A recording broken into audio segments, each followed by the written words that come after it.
सामने वाले जिहादी सुअर जो सुअरों की तरह बच्चे पैदा कर रहे हैं वो है और कौन? बीजेपी एक गुंडों की पार्टी है, अनपढ़ गुंडों की। माननीय मोदी जी उनके ऐसे घटिया, उनका ऐसा गिरा इंसान है। वेलकम भाई लोग, इस वीडियो में दिखाने वाले हैं आज के सबसे वायरल और चौंकाने वाले अपडेट्स। आम आदमी पार्टी में जबरदस्त भूचाल, बीजेपी अनपढ़ गुंडों की पार्टी है।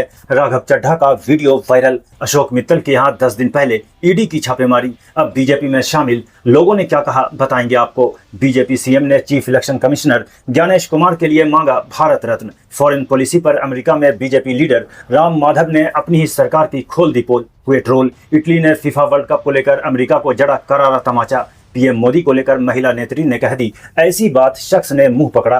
तो वहीं मुस्लिमों को लेकर नफरती बयान साथ ही दिखाएंगे ट्रंप, मेलोनी से लेकर और भी वायरल और शॉकिंग अपडेट्स इस शानदार वीडियो में। दोस्तों, उपेंद्र कुशवाहा की पार्टी आरएलएम की एक महिला नेत्री का कहना है कि माननीय मोदी जी जैसा घटिया और गिरा हुआ इंसान दूसरा कोई है ही नहीं। महिला ने ये बात जैसे ही कहा, पास खड़े एक शख्स ने मुंह पर हाथ रख दिया।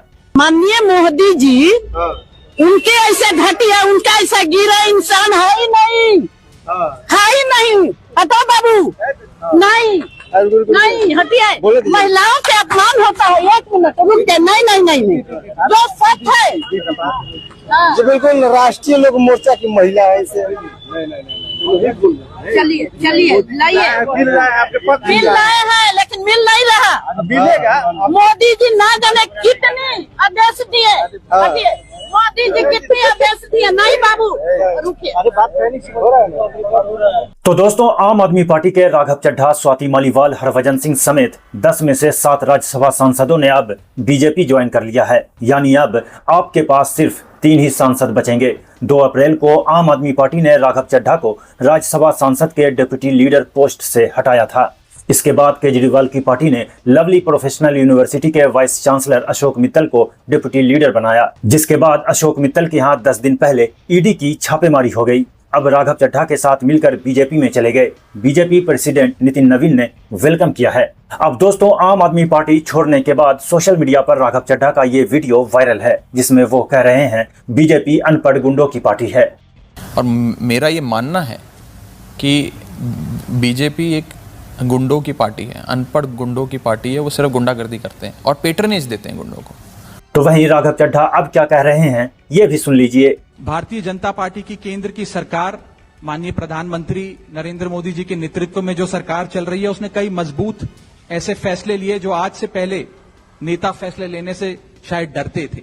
चाहे वो आतंकवाद की जड़ें उखाड़कर फेंकना हो या भारत को विश्व की टॉप इकोनॉमीज में लाना हो। और इस नेतृत्व पे जनता ने एक बार नहीं, 2 बार नहीं, 3 बार मोहर लगाई है।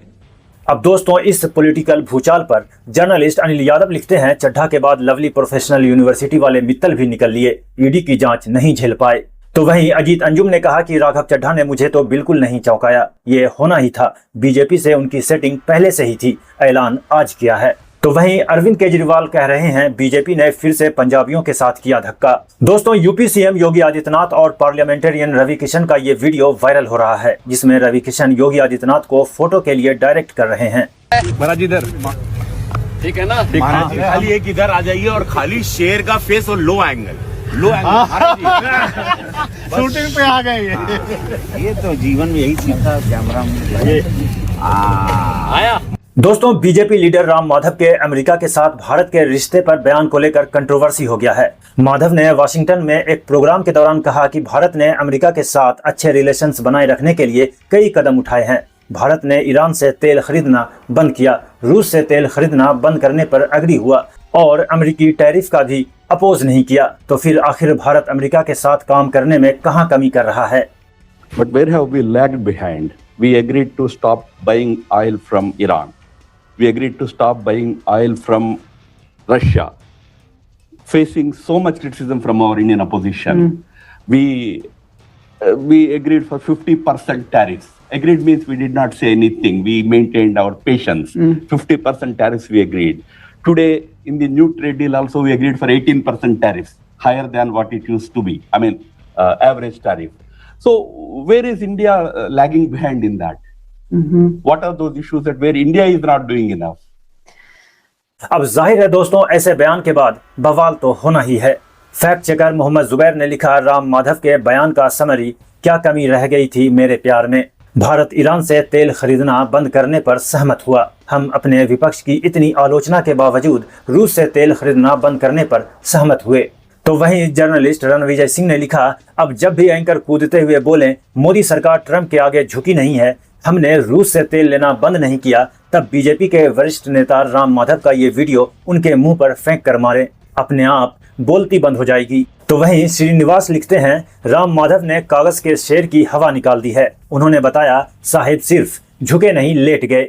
अब जब दोस्तों चारों तरफ से राम माधव ट्रोल होने लगे तो माफी मांग ली। सोशल मीडिया प्लेटफॉर्म एक्स पर लिखा कि भारत ने कभी भी रूस से तेल इंपोर्ट रोकने पर एग्री नहीं हुआ था। साथ ही 50% टैरिफ लगाए जाने का भी उसने जोरदार अपोज किया था। दोस्तों सोशल मीडिया पर डिफेंस मिनिस्टर राजनाथ सिंह का एक वीडियो वायरल हो रहा है। मामला जर्मनी का है। राजनाथ सिंह जर्मनी के किल शहर में टाइप 212 नाम की सबमरीन का मुआयना कर रहे थे। जब राजनाथ सिंह अंदर जा रहे थे तो उनका बैलेंस थोड़ा बिगड़ा और वे उस संकरी जगह में फंस गए, जिसके बाद उन्हें काफी मशक्कत करनी पड़ी। वहीं खड़े जर्मन ऑफिसर्स और सिक्योरिटी वालों ने तुरंत हाथ बढ़ाकर उन्हें सहारा दिया। दोस्तों ये बीजेपी महिला मोर्चा की डॉक्टर उदिता त्यागी हैं। ये मीडिया के सामने खुलेआम मुसलमानों को लेकर बेहद ऑब्जेक्शनेबल और हेटफुल स्टेटमेंट्स भरे बयान देती नजर आ रही हैं। आप भी सुनिए। लालू यादव को आइडियल बोल सकते हैं। लालू यादव हमारे आइडियल क्यों होंगे और किस बात के लिए होंगे, आप मुझे वो बताइए। एजेंडा ये बता रही है। क्या एजेंडा बता रही हूँ? आपने कहा कि 4 बच्चे पैदा करूं, लालू यादव के 9 हैं, वो हो सकते हैं आइडियल। देखिए बात सुनिए, 9 बच्चे, बिल्कुल सही बात है, 9 बच्चे या 4 बच्चे।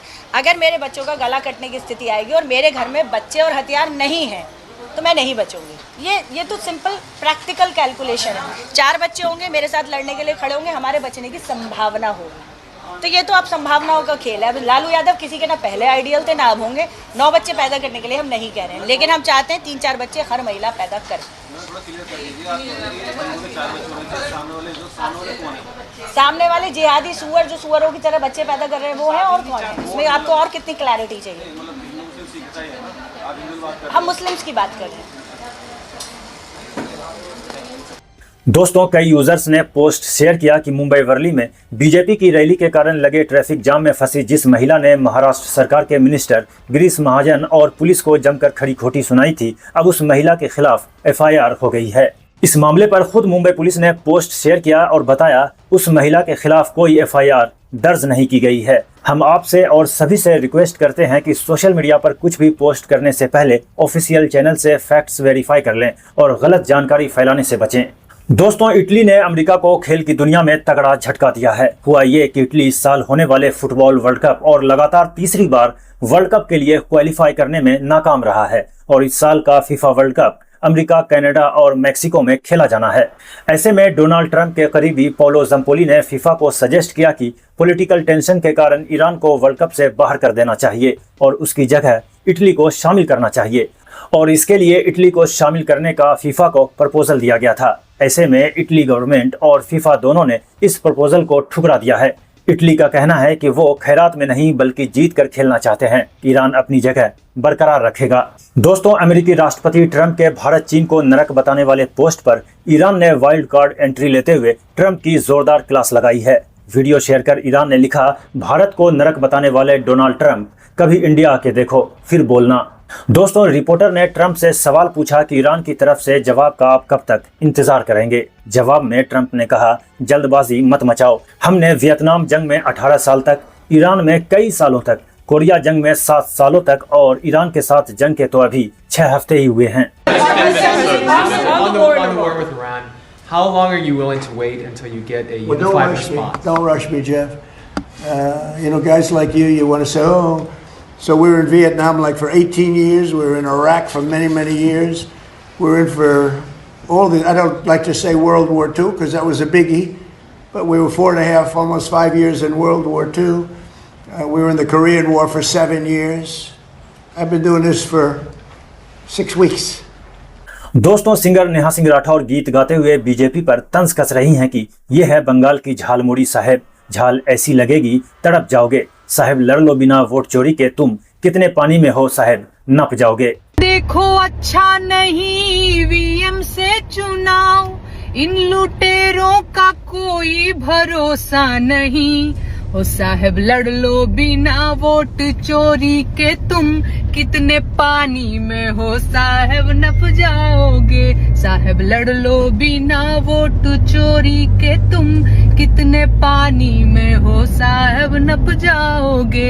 ये है बंगाल की झाल मूढ़ी साहब, झाल ऐसी लगेगी तड़प जाओगे। दोस्तों, पश्चिम बंगाल में इलेक्शन रैली के दौरान असम के चीफ मिनिस्टर हिमंता बिस्वा शर्मा ने मांग की है कि chief election commissioner Gyanesh Kumar को भारत रत्न दिया जाना चाहिए, क्योंकि देश SIR को पूरा करने में उनके कंट्रीब्यूशन को नहीं भूलेगा। हिमंता ने कहा कि SIR असम में भी इम्प्लीमेंट किया जाना चाहिए। अपडेट में दोस्तों आज इतना ही। ऐसे ही वायरल खबर और ट्रेंडिंग अपडेट्स के लिए चैनल को सब्सक्राइब कीजिए और वीडियो ज्यादा से ज्यादा लोगों तक पहुंचे इसके लिए वीडियो को लाइक, कमेंट, शेयर कीजिए। मिलते हैं आपसे नेक्स्ट वीडियो में, तब तक के लिए जय हिंद,